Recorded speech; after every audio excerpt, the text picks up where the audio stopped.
Thank you again for choosing Trap Cadillac Chevrolet. Trap Cadillac Chevrolet has been serving South Louisiana for over 50 years. That's right, 50 years. No matter how much Trap has grown, you can count on hometown feel, friendly service every time you stop it.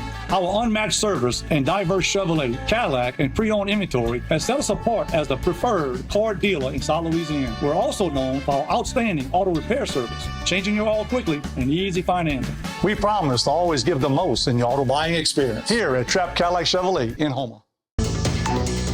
Hello and welcome back to this edition of Bayou Time. Again, your host, Keith Weisheidt, licensed clinical social worker with Theriot Home Care.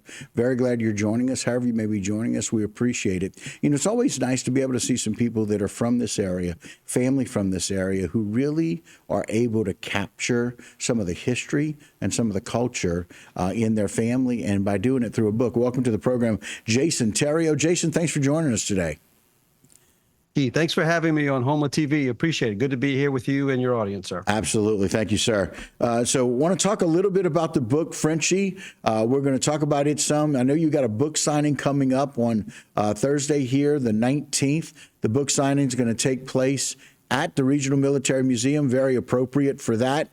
And of course, the author of this new book, you can see it here, called Frenchie, The Story of the French-Speaking Cajuns of World War II, by Jason P. Theriot. And I'm so very glad to have you with us. And they're going to do that at 5:30 at the museum. So, Jason, I know this kind of started with your grandfather and some of the stories and some of the talking y'all did. Tell us what inspired this story and what inspired this book. Sure thing. Well, we've got to go way back in time, Keith. Okay. Almost 25 years ago, when I came up with this idea to interview my grandfathers in New Iberia. My grandfather, Hewitt Theriot, is from Lower Terrebonne Parish, okay, from Boudreaux Canal. All right. And he ended up in the Navy during World War II at the Battle of Peleliu, which we just recognized the 80th anniversary of that invasion a couple of days ago, I believe. Right, that's exactly right. So he was there, and he ended up in New Iberia after the war and raised his family there.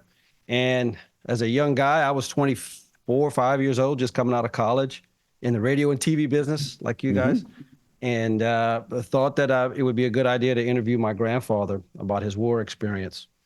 And I said, look, I want to interview you and a handful of your friends. And he said, Jason, we don't really, you know, us old folks, we don't really talk about that much. And I said, well, I tell you what, because I was living in Houston at the time. I've been here 25 years since 2000.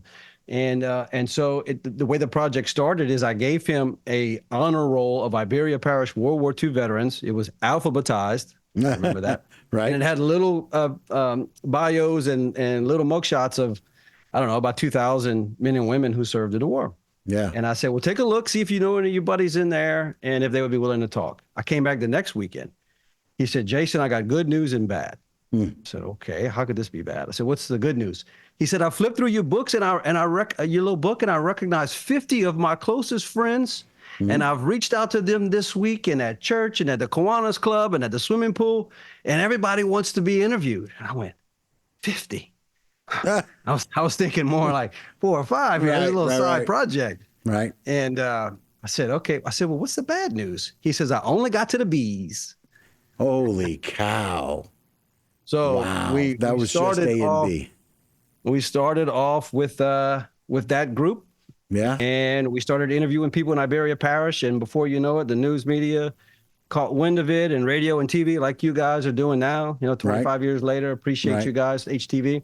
Right. And people started calling and writing letters. Could you please interview my grandfather or my uncle or my husband?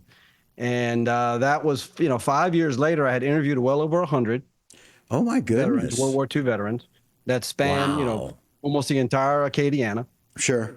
Published a 3-volume book series called To Honor Our Veterans. Okay. Some of your viewers might remember me coming to the Houma World War II Roundtable discussion group back when they used to have it regularly. Right.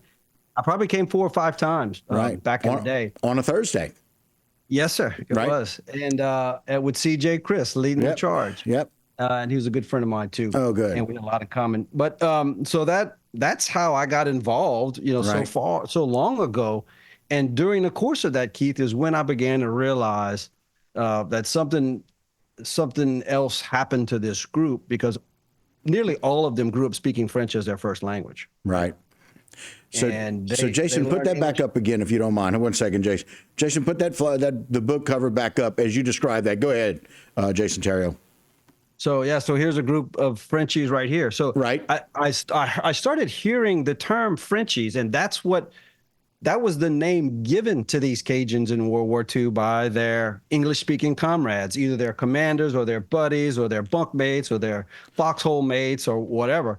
They were known as Frenchie because they could speak French to each other. They were obviously educated enough to where they could write. Many of these Cajuns could write. Some had actually gone to college, believe it or not. Mm-hmm. We were all told that generation was, second-class citizens, uneducated, illiterate. Back swamp, alligator wrestling, marsh dwellers. Right. And on the contrary, they were highly intelligent. They spoke, and many of them read 2 languages. Right. Very rare today.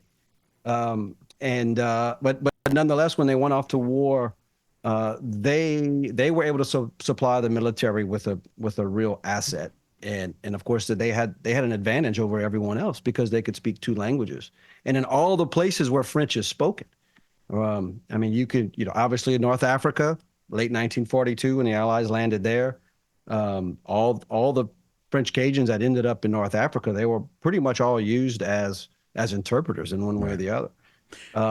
Obviously the bouncing through the Mediterranean to Sicily, Italy, southern France, and then ultimately the invasion of France in late 44, and the trek all the way across into Belgium and Germany, and even places like New Caledonia. So there were some islands in the Pacific, right, where French was spoke. So, come to find out, there were hundreds, probably closer to thousands of these Frenchies who were able to utilize their French language skills as interpreters, right, in some capacity, whether it was an official interpreter, riding in a Jeep with a colonel to be able to communicate to the local French people, or whatever that was.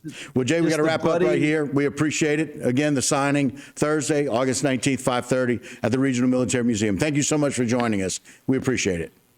Great, Keith. Thank you, guys. Take care. All right, guys, and that'll do it for this particular segment, but don't go anywhere. A whole lot more right here on Bayou Time.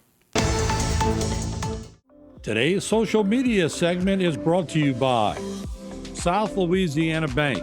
It's better when we bank together. Waits and Downer, attorneys at law. Terrebonne Ford, built Ford tough.